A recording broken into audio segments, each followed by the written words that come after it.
الرحیم الحمد للہ رب العالمین والصلاة والسلام علی اشرف الانبیاء والمرسلین سیدنا و نبینا و مولانا محمد خاتم النبیین وعلی آلہ و اصحابہ و ازواجہ و ذریاتہ ومن تبعہم بإحسان ودعا بدعوتہم الی یوم الدین اما بعد اعوذ باللہ من الشیطان الرجیم بسم اللہ الرحمن الرحیم والذین اذا فعلوا فاحشة او ظلموا انفسهم ذکروا اللہ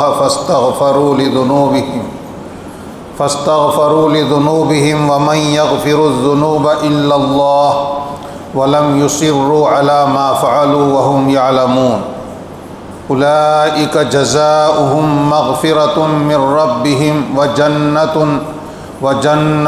وجنات تجری من تحتها الانہار خالدین فیہا ونعم اجر العاملین۔ سورہ آل عمران کی یہ 136ویں آیت ہے۔ گزشتہ کل اس آیت کے اور اس سے پہلے والی آیتوں کے متعلق کچھ مضمون بیان کیا گیا تھا۔ ایک وضاحت کر دیں کہ گزشتہ کل اس آیت کے تفصیل بیان کرتے ہوئے میں نے ایک روایت بیان کی تھی۔ اللہ رب العزت فرماتے ہیں کہ متقین وہ لوگ ہیں کہ جب ان سے کوئی بے حیائی کا کام یا اپنے اوپر ظلم ہو جاتا ہے، یعنی کوئی قصور ہو جاتا ہے، فوراً اللہ کو یاد کرتے ہیں۔ ذکر اللہ سے مراد صرف اللہ کو زبان سے یاد کرنا، یہ تو اس کا کم سے کم درجہ ہے۔ حدیث شریف میں اس کے معنی جو بیان کیے گئے ہیں وہ ہے صلاۃ التوبہ پڑھنا۔ اس سلسلے میں ایک روایت ہم نے ذکر کی تھی، ترمذی شریف میں روایت ہے کہ حضرت علی رضی اللہ تعالیٰ عنہ فرماتے ہیں کہ جب کوئی شخص میرے سامنے روایت بیان کرتا نبی کریم صلی اللہ علیہ وسلم کی حدیث کو،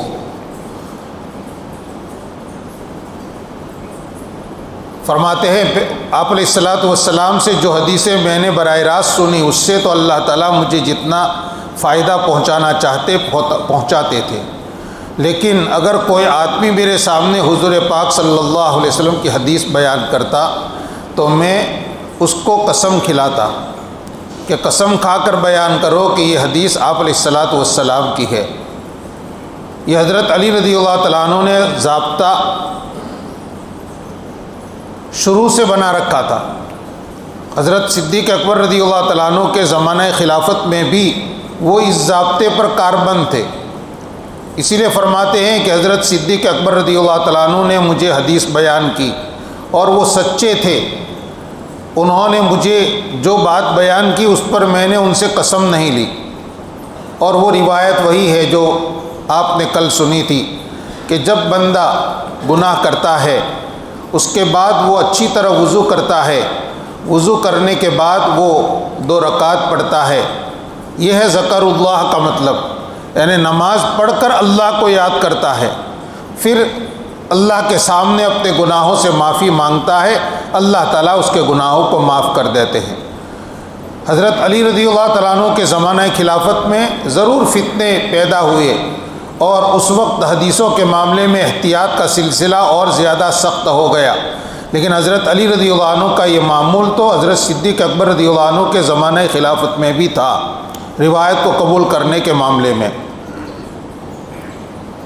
اللہ تعالیٰ فرماتے ہیں کہ یہ بندے جن سے کوئی گناہ ہو گیا وہ اللہ کو یاد کرتے ہیں اور اللہ کو یاد کر کے پھر معافی مانگتے ہیں۔ اللہ تعالیٰ آگے فرماتے وَمَن يَغْفِرُ الذُّنُوبَ إِلَّا اللَّهُ، اللہ کے علاوہ گناہوں کو معاف بھی کون کرتا ہے؟ یہ اللہ تعالیٰ کی شان رحمت اس میں بیان کی گئی ہے کہ گناہوں کو معاف کرنے کا اختیار اور گناہوں کو معاف کرنے کی اہلیت صرف میرے اندر ہے، اس لیے بندوں کو میری طرف متوجہ ہونا چاہیے۔ یہ اس لیے تاکہ گنہگار بندے اللہ تعالیٰ سے ڈر کے مارے مایوس نہ ہو جائیں کہ ہم سے گناہ ہو گئے، قصور ہو گئے، اب ہم تو تباہ ہو گئے۔ نہیں، گناہ ہو گئے تو اب توبہ کرو، توبہ کا دروازہ کھلا ہوا ہے۔ جب تک آدمی کی روح نکلنے کا وقت شروع نہیں ہوتا تب تک اس کے لیے توبہ کرنے کا وقت باقی، اور جب قیامت سے پہلے سورج مغرب سے طلوع نہیں ہوگا تب تک توبہ کا دروازہ کھلا ہوا ہے۔ اسی لیے دوسری ایک آیت ہے جس کے اندر اللہ تعالیٰ فرماتے ہیں کہ میرے بندوں سے کہو جنہوں نے اپنے اوپر ظلم کیا ہے، قل لعبادی الذین اسرفوا علی انفسہم لا تقنطوا من رحمت اللہ ان اللہ یغفر الذنوب جمیعا۔ میرے ان بندوں سے اے نبی کہہ دیجئے جنہوں نے اپنے اوپر زیادتی کی ہے، گناہ کر کے، یعنی خوب گناہ کر دیے ہیں، ان سے کہو لا تقنطوا من رحمت اللہ کی رحمت سے مایوس نہ ہو۔ شیطان کے حملے بڑے عجیب ہوتے ہیں، وہ پہلے تو بندے کو گناہوں کا خیال دلاتا ہے، گناہوں کی طرف رغبت دیتا ہے، ان کو دیتا، ترغیب دیتا ہے، اور پھر گناہ کے اندر مبتلا کرنے کی کوشش کرتا ہے، اور جب گناہ ہو جاتا ہے تو پھر اس کو مایوسی میں مبتلا کرتا ہے تاکہ آدمی توبہ ہی نہ کرے، اس لیے کہ گناہ کر کے اللہ کو ناراض کیا ہے، اب اگر یہ توبہ کرے گا تو اللہ تعالیٰ پھر سے راضی ہو جائیں گے۔ سچی توبہ کرے گا، بعض مرتبہ بعض گنہگار توبہ میں اتنا روتے ہیں اور توبہ میں وہ اتنی زیادہ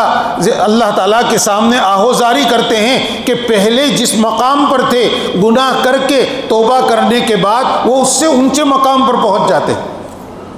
بزرگوں نے لکھا ہے کہ اللہ رب العزت بعض مرتبہ اپنے بندے کو گناہ کے بعد توبہ اور توبہ کے راستے سے اس کو بہت ترقیات عطا فرماتے۔ سیدنا آدم علیہ السلام سے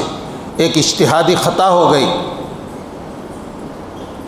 جنت کے اندر جس درخت کو کھانے سے اللہ تعالیٰ نے روکا تھا اس کو انہوں نے کھا لیا۔ اب اس کے اوپر جو انہوں نے آنسوؤں کے دریا بہائے ہیں اور ربنا ظلمنا انفسنا وان لم تغفر لنا وترحمنا لنکونن من الخاسرین، کس خلوص کے ساتھ کہا ہے، قیامت تک یہ حضرت آدم علیہ السلام کا استغفار قرآن کے اندر پڑھا جاتا ہے، اور ہر دعا کرنے والا حضرت آدم علیہ السلام کے اس استغفار سے اپنے گناہوں سے معافی مانگتا ہے۔ اللہ کیا ان کا یہ استغفار اتنا قبول ہو گیا۔ اس لیے شیطان چونکہ بندے کو مایوسی دلاتا ہے کہ اب تو نے گناہ کیا، تو اللہ تعالیٰ کے دربار سے تو بہت دور ہو گیا، اس لیے اور اب گناہ کی عادت ہو گئی، گناہ کرتا جاتا ہے، اس کے پاس ڈھیر جمع ہوتے جاتے ہیں۔ مایوسی یہ بھی ایک گناہ ہے۔ اللہ تعالیٰ فرماتے ہیں قل لعبادی الذین اسرفوا علی انفسہم لا تقنطوا من رحمت اللہ کی رحمت سے مایوس نہ ہو، ان اللہ یغفر الذنوب جمیعا، اللہ تعالیٰ سارے ہی گناہوں کو معاف کرتے ہیں، سارے ہی جمیعا، یعنی یہ مت سوچو کہ میرے گناہ پہاڑ کے برابر ہے یا میرے گناہ سمندروں کے برابر ہے، نہیں، سب، اگر آپ ان گناہوں سے سچی معافی چاہتے ہیں اللہ تعالیٰ معاف کریں گے، کوئی لمٹ نہیں ہے اس میں۔ اس لیے یہاں فرماتے ہیں وَمَن يَغْفِرُ الذُّنُوبَ إِلَّا اللَّهُ۔ ایک آیت ہے نبّئ عبادی انی انا الغفور الرحیم وان عذابی هو العذاب العلیم، یہ دونوں ایک ہی جگہ پر ہیں۔ یہاں پر امید بھی دلائی گئی ہے اور خوف بھی دلایا گیا ہے۔ پہلی آیت میں اللہ تعالیٰ فرماتے ہیں اے نبی میرے بندوں کو خبر دے دو کہ میں ہی ہوں زیادہ بخشنے والا اور بڑا مہربان، گناہوں کو معاف کرنا میری شان ہے اور گناہ معاف کر کے میں مہربانی کرتا ہوں ان پر۔ نبّئ عبادی انی انا الغفور الرحیم۔ لیکن دیکھیے شیطان کا دوسرا حملہ، کبھی وہ امید اتنی دلاتا ہے کہ آدمی کو امید کی بنیاد پر گناہوں پر جری بنا دیتا ہے، گناہ کرتا جا، توبہ کر لینا پھر بعد میں، ابھی گناہ کی لذتیں اٹھا لو پھر توبہ کر لینا، ابھی جوانی ہے ابھی تو مستی میں جوانی نکال دو اور پھر بعد میں توبہ کر لیں گے، یہ امید یہ دھوکہ ہے ایک طرح کا۔ حضرت شیخ رحمۃ اللہ علیہ نے فضائل اعمال میں ایک جگہ پر لکھا ہے کہ اگر آدمی باوجود اس خیال آنے کے کہ میں گناہ کر رہا ہوں اور غلطی ہو رہی ہے، توبہ بعد میں کر لوں گا، ابھی تو گناہ کرنا ہے، اس ارادے سے اگر گناہ کرتا ہے، ایسے بندے کو اس گناہ سے توبہ کی توفیق بہت کم ملتی، کیونکہ یہاں جرأت ہو رہی ہے، گناہ پر جرأت نہیں ہونی چاہیے۔ تو شیطان کبھی آدمی کو پر امید کر دیتا ہے، اتنی امید دلاتا ہے کہ گناہ پر جرأت ہو جاتی ہے۔ اس لیے اللہ تعالیٰ نے یہاں دوسری آیت میں فرمایا وَأَنَّ عَذَابِي هُوَ الْعَذَابُ الْأَلِيمُ کہ میرا عذاب بہت دردناک ہے، یہ بھی میرے بندوں کو بتاؤ۔ یہ نہیں کہ امیدیں ہی امیدیں ہو، خوف بالکل نہ ہو، اور یہ بھی نہیں کہ خوف ہی خوف ہو اور آدمی بالکل مایوس ہو جائے، امید بالکل نہ ہو۔ پیارے نبی صلی اللہ علیہ وسلم ایک صحابی کی عیادت کے لیے تشریف لے گئے، ان کا آخری وقت تھا، آپ نے ان سے سوال فرمایا کیف تجدک، تم اپنے کو کیسا پاتے ہو، یعنی اپنے دل کا حال بتاؤ، کیونکہ آپ مربی تھے اور مربی کو حق ہے کہ جس کی تربیت کر رہے ہیں اپنے ماتحتوں سے ان کے اندرونی حالات معلوم کرے، اور تربیت لینے والے کو بھی ضروری ہے کہ وہ اپنے اندرونی حالات بیان کرے، تب جا کر تربیت مکمل ہوتی ہے، ورنہ دل کے اندر طرح طرح کی بدی، طرح طرح کے گناہوں کے اثرات چھپے ہوئے ہوں اور اس کو ظاہر نہ کریں تو تربیت کرنے والا عالم الغیب نہیں ہے کہ اس کو سب باتیں بغیر بتائے معلوم ہو جائے۔ حضور پاک صلی اللہ علیہ وسلم اس صحابی سے جن کی آپ طبیعت پوچھنے تشریف لے گئے ہیں، آپ ان سے سوال فرما رہے ہیں کیف تجدک، تم اپنے کو کیسا پاتے ہو، یعنی تمہارے دل کا حال کیا ہے بتاؤ۔ انہوں نے عرض کیا یا رسول اللہ انی اخاف علی ذنوبی، مجھے اپنے گناہوں کا ڈر ہے، وارجو من اللہ، اور اللہ سے امیدیں بھی ہے۔ دیکھیں دو باتیں بتائیں، گناہوں کا ڈر بھی ہے کہ جو گناہ کیے اس پر پکڑ ہوگی، کیا ہوگا، میں کیا جواب دوں گا، اور ارجو من اللہ، اللہ سے مجھے امیدیں بھی ہے کہ میرا رب میرے گناہوں سے میں نے جو معافی مانگی ہے ہو سکتا ہے ان سب کو معاف کر چکا ہو، امید بھی ہے۔ حضور اکرم صلی اللہ علیہ وسلم نے فرمایا اس جیسے وقت یعنی اس دنیا سے جانے کے وقت میں جس بندے کے دل میں یہ دو چیزیں جمع ہوتی ہے، خوف اور امید، اللہ تعالیٰ اس بندے کو جس بات کا ڈر ہے اس سے بچاتے ہیں، اور جس بات کی امید ہے اللہ تعالیٰ اس کو عطا فرماتے ہیں۔ امید ہے بخشش کی، امید ہے مغفرت کی، امید ہے اللہ تعالیٰ کے کرم اور مہربانی کی، وہ ملے گی، اور جس کا ڈر ہے اللہ تعالیٰ کے پکڑ کا، عذاب کا، جہنم کا، تو اس سے اللہ تعالیٰ بچا لیتے ہیں۔ لکھا ہے کہ آدمی کو اپنی تندرستی کے زمانے میں خوف کا غلبہ ہونا چاہیے، امید ہونی چاہیے لیکن خوف کا غلبہ ہونا چاہیے تاکہ گناہوں سے بچے، اور جب دنیا سے جانے کا وقت قریب آئے، دنیا میں اب زیادہ جینے کی امید نہیں ہے، تو ایسے وقت میں امید کا غلبہ ہونا چاہیے، خوف رہے لیکن غلبہ امید کا ہو۔ یہاں بھی اللہ تعالیٰ فرماتے ہیں وَمَن يَغْفِرُ الذُّنُوبَ إِلَّا اللَّهُ، یہ وہی امید دلانے کے لیے ہے۔ آگے اللہ تعالیٰ فرماتے ہیں وَلَمْ يُصِرُّوا عَلَى مَا فَعَلُوا وَهُمْ يَعْلَمُونَ، یہ میرے بندے اپنے کاموں پر یعنی گناہ کے کاموں پر اصرار نہیں کرتے، اصرار کہتے اس پر جمے رہنا، اس سے یعنی گناہ پر گناہ کرتے جانا، اس کی عادت بنا دینا۔ یہ اگر حالت ہے بندے کی کہ گناہ ہو گیا،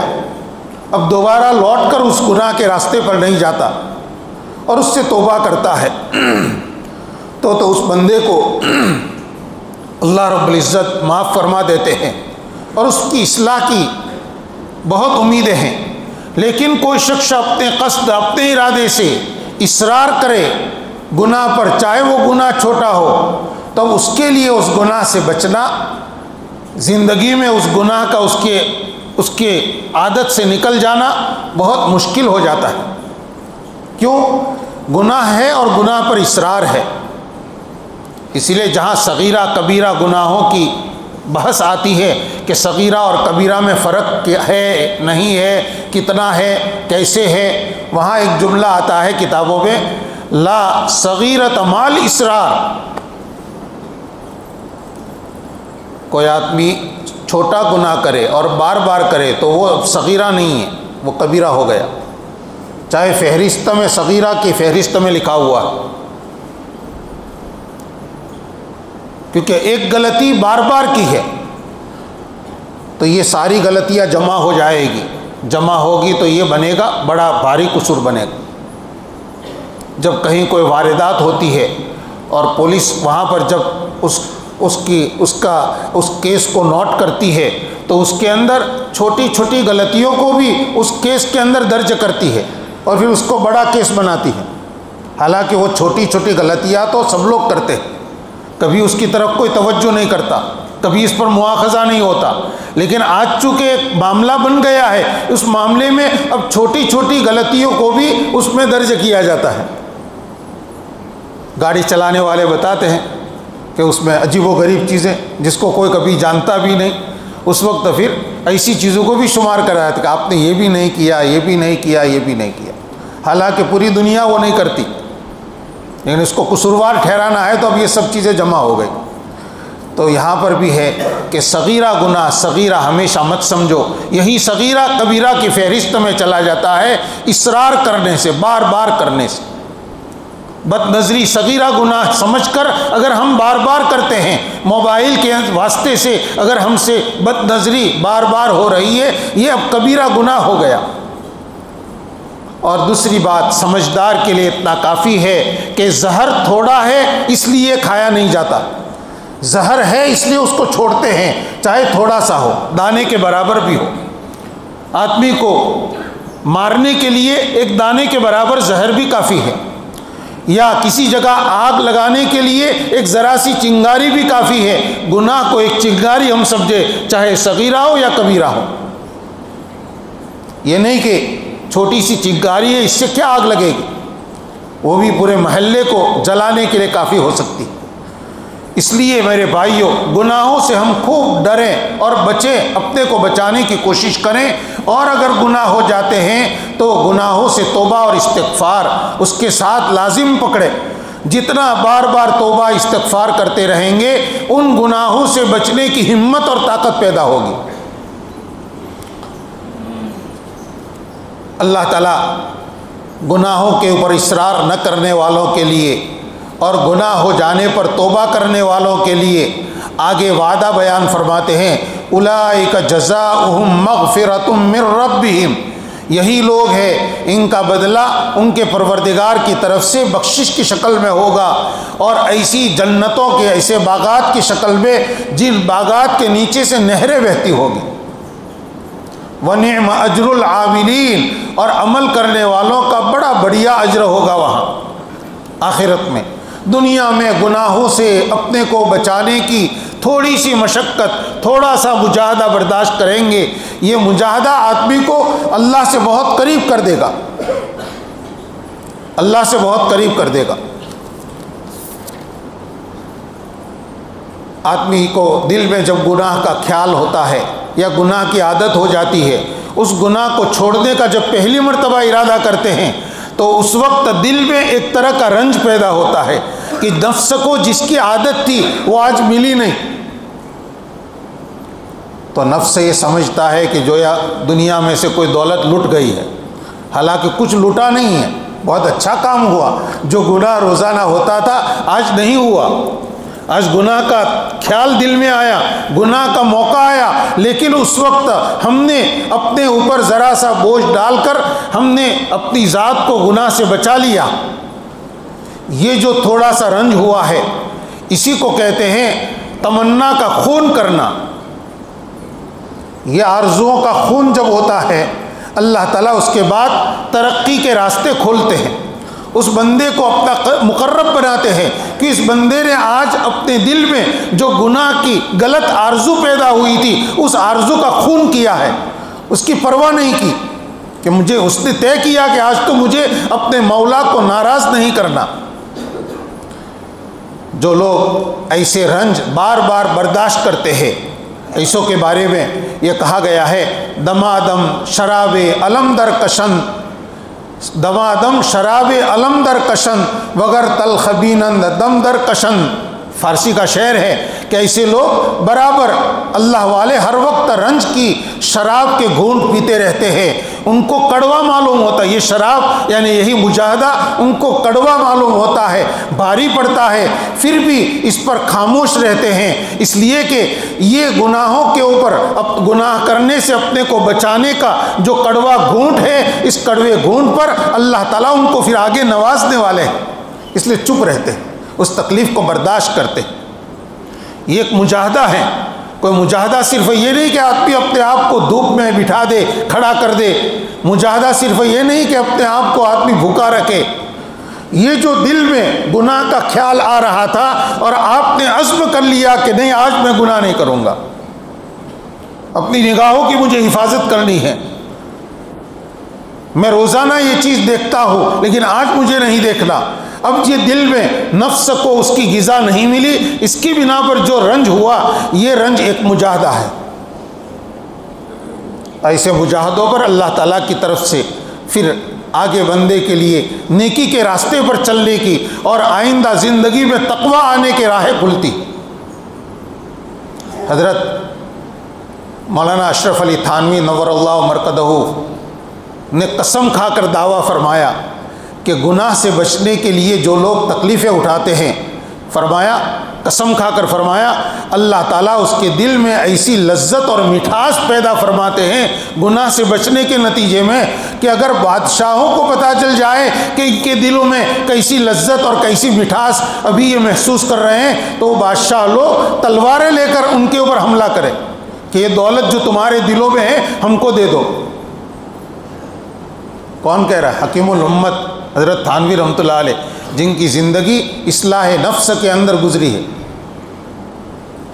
تھوڑا سا عزم، تھوڑا سا ارادہ کرنا چاہیے۔ یہی حضرت تھانوی رحمۃ اللہ علیہ نے ایک دوسری بات فرمائی ہے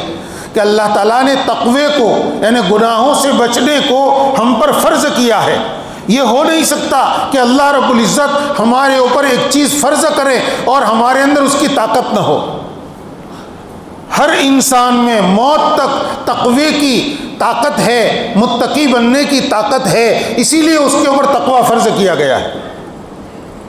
اس لیے کہ اللہ تعالیٰ بندے کو اس کی وسعت سے زیادہ کا مکلف نہیں بناتے۔ لا یکلف اللہ نفسا الا وسعها،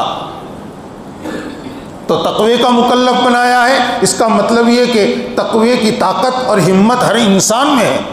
یہ تو ہم نا امید ہو جاتے ہیں یا پست ہمت ہو جاتے ہیں اور ہم متقی بننے کی کوشش نہیں کرتے۔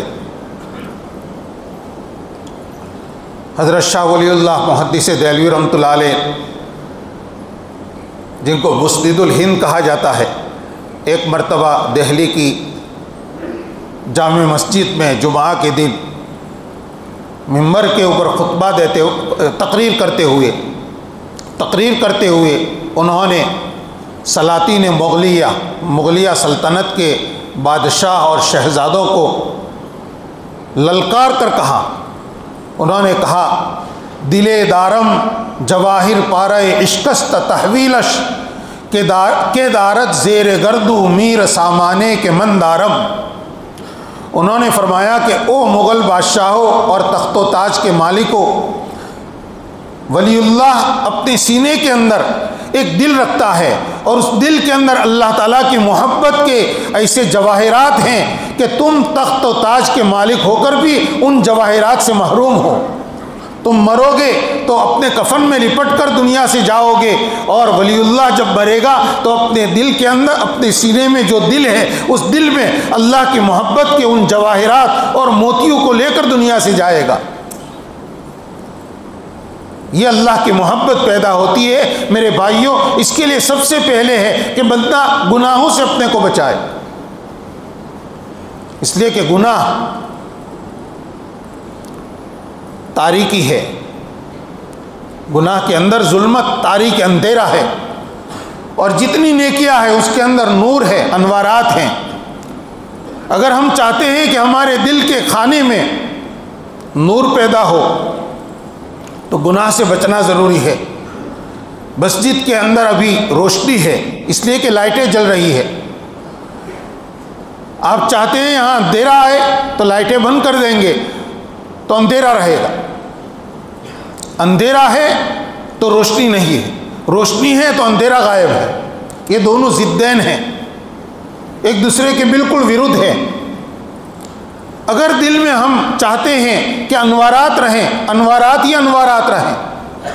نماز پڑھتے ہیں، تلاوت کرتے ہیں، روزہ رکھتے ہیں، صدقہ کرتے ہیں، ذکر کرتے ہیں، تسبیحات پڑھتے ہیں،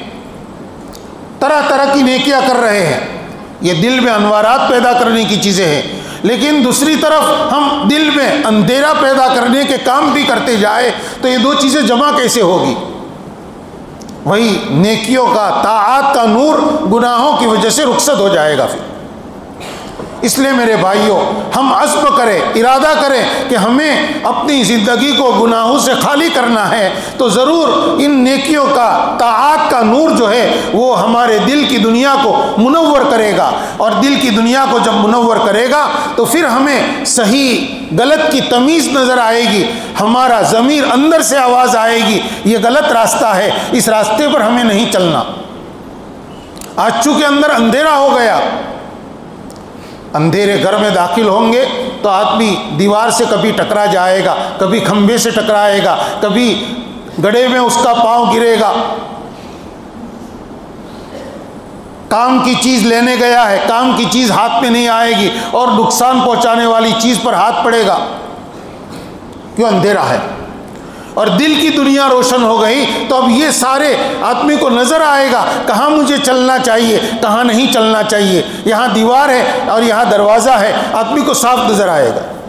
اور ٹھوکر نہیں کھائے گا۔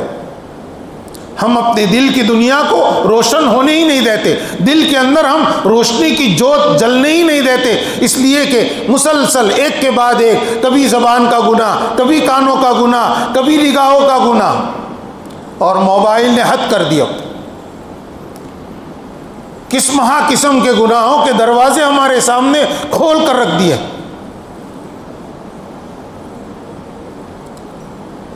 ایک پل کے اندر آدمی ابھی طاعت میں مشغول تھا اور ایک پل کے اندر گناہ میں مشغول ہو جاتا، ایک پل میں۔ میرے بھائیوں، موبائل ہمارا خریدا ہوا ہے،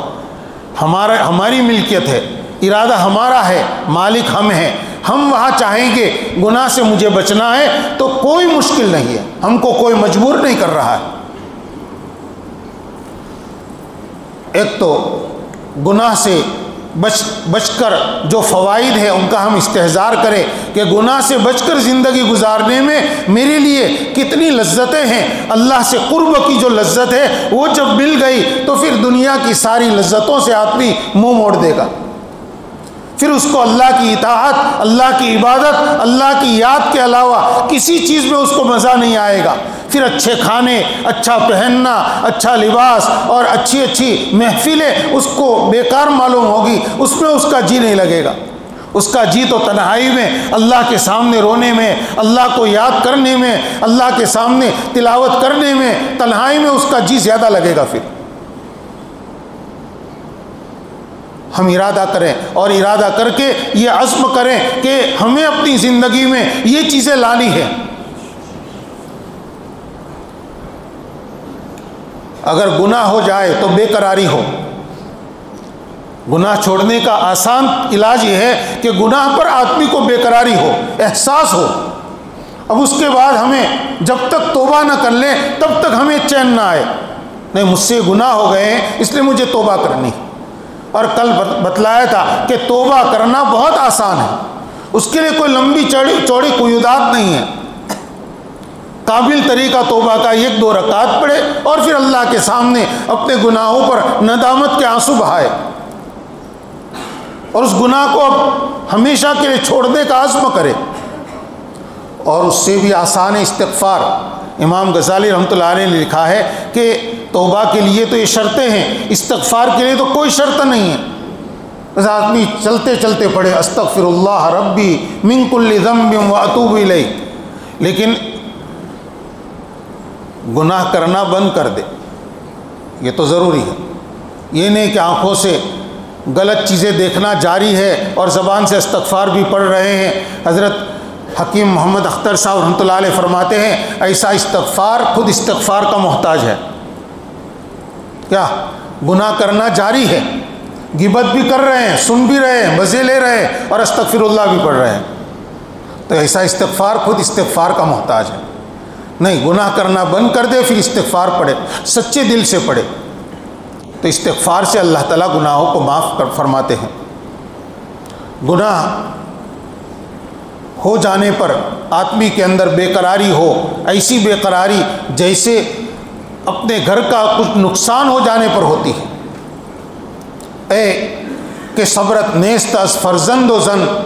صبر چوداری ضرب ظلمنن، یعنی اے دنیا والو تمہیں بیوی بچوں پر تو صبر نہیں آتا، یعنی ان کے چھوٹنے پر، مرنے پر اس وقت تو بے صبری ظاہر کرتے ہو، لیکن اگر رب ظلمنن پروردگار کا کوئی حکم ٹوٹتا ہے،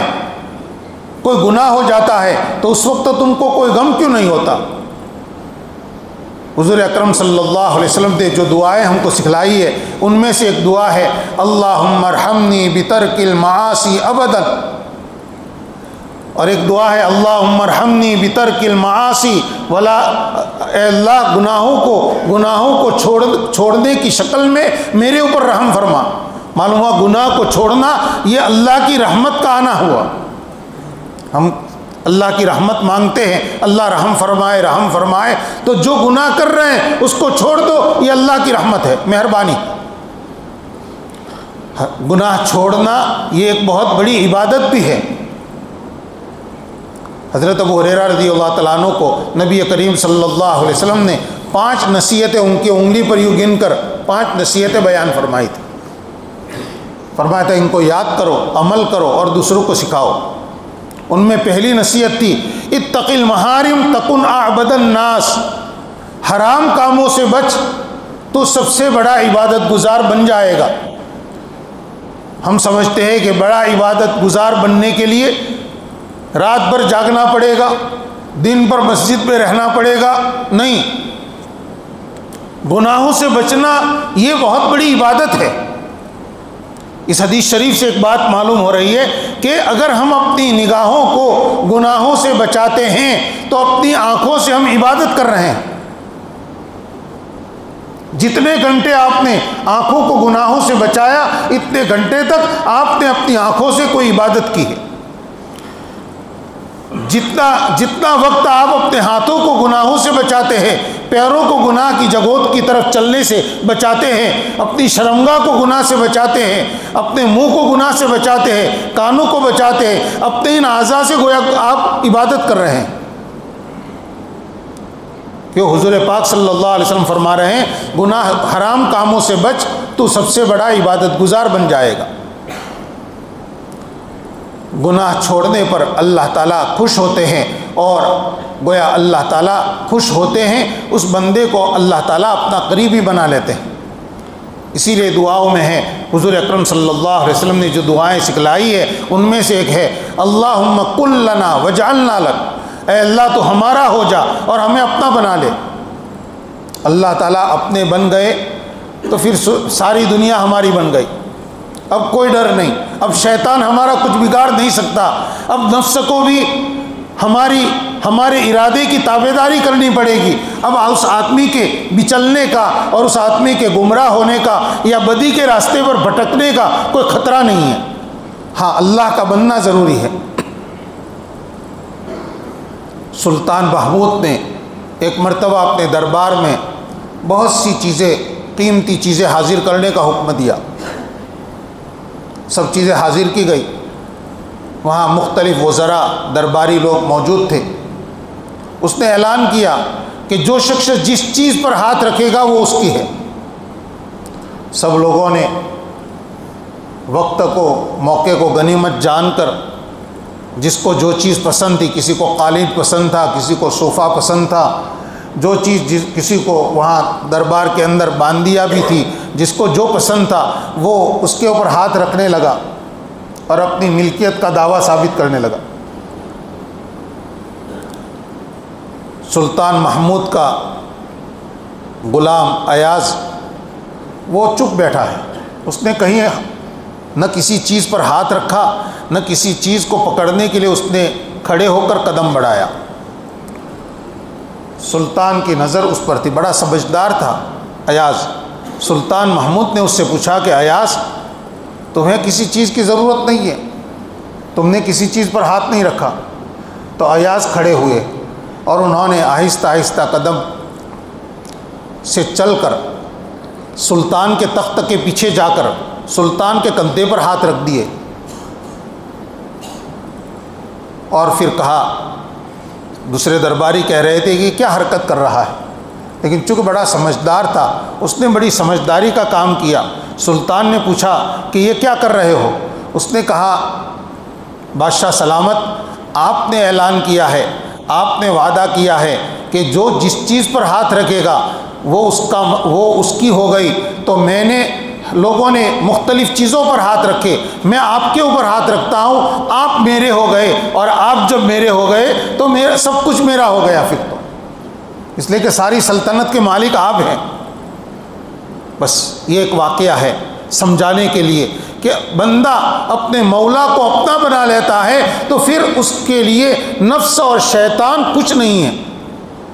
اللہ رب العزت تمام خطرات میں اس کی حفاظت فرمائیں گے، تمام فتنوں کے اندر، فتنوں کے آندھیوں میں بھی اللہ رب العزت اس کی حفاظت فرمائیں گے۔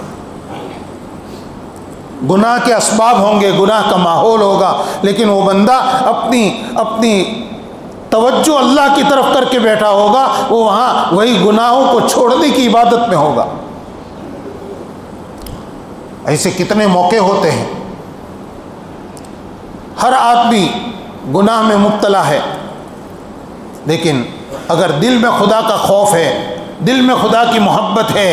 اپنے کو خدا کا بنا لیا ہے، خدا کو اپنا بنا لیا ہے، وہاں وہ آدمی عبادت میں مشغول ہوگا۔ وہ کہے گا لوگ چاہیں اپنے موبائلوں میں دنیا کی خرافات دیکھتے رہیں، مجھے تو تلاوت کرنی ہے، مجھے اللہ کا ذکر کرنا ہے، مجھے اس وقت استغفار پڑھنا ہے، وہ اپنی تسبیحات پوری کر رہا ہے۔ یہ مزاج میرے بھائیوں بن گیا، زندگی گزارنے کا اور زندگی اور جینے کا مزہ پھر آئے گا۔ ہاں، جینے کا مزہ پھر آئے گا۔ آج ہمیں اپنی عبادتوں کے اندر کوئی لذت محسوس نہیں ہوتی، عبادتوں کی چاہت ہمارے اندر اس کا تقاضا پیدا نہیں ہوتا۔ جتنی چاہت ہم کو چائے پینے کی ہوتی ہے، اتنی چاہت بھی آج عبادتوں کی ہمارے اندر پیدا نہیں ہو رہی۔ اس کی وجہ یہ ہے کہ ہمارے دلوں میں کچھ روگ پیدا ہو گئے ہیں، کچھ بیماریاں پیدا ہو گئی ہے۔ ان بیماریوں کا اثر یہ ہے کہ ہمیں بھوک نہیں لگ رہی ہے۔ جیسے کوئی آدمی جب بیمار ہوتا ہے، اس کے معدے میں کچھ بیماریاں ہوتی ہے، اس کو بھوک لگنا بند ہو جاتا ہے۔ سمجھدار لوگ ایسے موقع پر بہت ہی فکر میں آ جاتے ہیں کہ بھوک نہیں لگ رہی ہے، یہ آدمی چند دنوں میں کمزور ہو جائے گا اور مختلف بیماریاں اس کے اوپر حملہ آور ہوگی۔ بھوک تو لگنی چاہیے، بھوک کا احساس ہونا چاہیے، تو دل کے اندر طاعات کا تقاضا پیدا ہو، اس کی چاہت، رغبت پیدا ہو، جماعت میں جانے کی چاہت۔ پہلے آدمی اپنی تاریخوں کو یاد رکھتا تھا کہ ان دنوں میں میرے 3 دن ہیں، ان دنوں کے اندر میرے 40 دن ہیں، اس وقت مجھے نکلنا ہے، کیونکہ یہ میرے لیے نیکیوں کو لوٹنے کا وقت ہے، اپنے کو بنانے کا وقت ہے۔ آج یہ احساس ختم ہو گیا، کوئی تقاضا پیدا نہیں ہوتا۔ اپنے کو بنانے کا ایک آسان طریقہ نہیں میرے بھائیوں، یہ زندگی اللہ نے لذیذ بنانے کے لیے دی ہے، اور یہ لذتیں کھانے میں نہیں ہیں، یہ لذتیں اچھا پہننے میں نہیں ہیں، یہ لذتیں اچھے مکانوں میں رہنے میں نہیں ہیں۔ یہ لذتیں اگر ہیں تو اللہ کی اطاعت میں ہیں، اس کی بندگی میں ہیں، اس کی یاد میں ہیں۔ وہ لذتیں ہمیں حاصل کرنے والا بننا ہے۔ دنیا کے مشغلوں میں بھی یہ باخدا رہے۔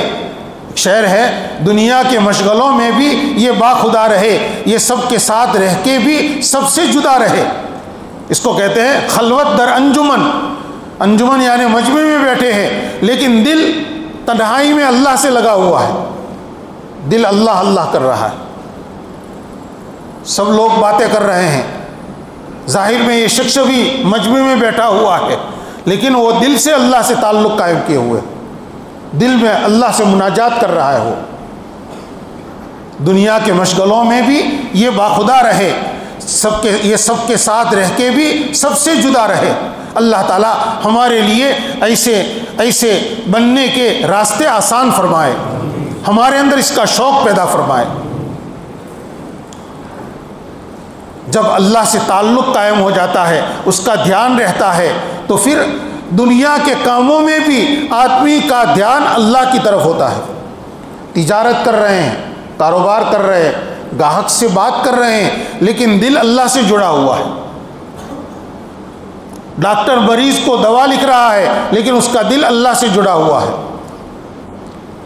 مزدور مزدوری کے کام میں لگا ہوا ہے لیکن دل اللہ سے جڑا ہوا ہے۔ فضائل صدقات میں حضرت شیخ رحمۃ اللہ علیہ نے وہ واقعات لکھے ہیں کہ امیروں نے امیری کے اندر، بادشاہوں نے بادشاہت کے اندر کیسا اپنا تعلق اللہ سے قائم کیا تھا، اور غلاموں نے غلامی کی حالت میں، فقیروں نے فقیری کی حالت میں، غریبوں نے اپنی غربت کے اندر اللہ سے تعلق قائم کر کے رکھا ہے۔ یہ دین دونوں طرح کے طبقوں کے لیے ہے، صرف مالداروں کے لیے ہو غریبوں کے لیے نہیں، یا غریبوں کے لیے ہو مالداروں کے لیے نہیں، اللہ تک پہنچنا ہر ایک کے لیے آسان ہے، ممکن ہے۔ اگر آدمی چاہے بادشاہ بن کر بھی اپنی بادشاہت کے ساتھ بھی وہ ولایت کے مقام پر پہنچ سکتا ہے، اور ایک آدمی غلامی میں بھی اللہ کا ولی بن سکتا ہے، کوئی مشکل نہیں ہے، کسی کے لیے دروازہ بند نہیں ہے۔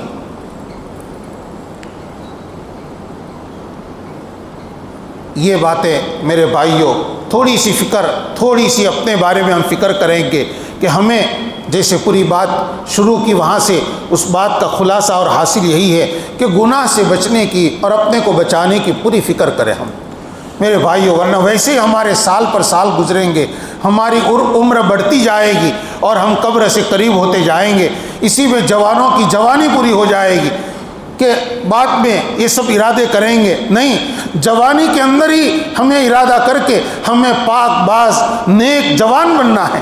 جوانوں کے ایسے عزائم جب ہوتے ہیں اللہ رب العزت ان کے ارادوں میں برکتیں دیتے ہیں، اور جوانوں کا عزم بھی جوان ہوتا ہے، ان کے ارادوں میں بھی جوانی ہوتی ہے، مضبوطی ہوتی ہے، وہ چاہتے ہیں پھر دنیا کا ماحول ان کو خراب نہیں کر سکتا ہے۔ اس لیے ہم ارادہ کریں، جوان بھی ارادہ کرے، ادھیڑ عمر کے لوگ بھی ارادہ کریں، بوڑھے بھی ارادہ کریں، ہمیں اللہ سے اپنا تعلق درست کرنا ہے۔ اللہ تعالیٰ آسان فرمائے۔ درود شریف پڑھیں۔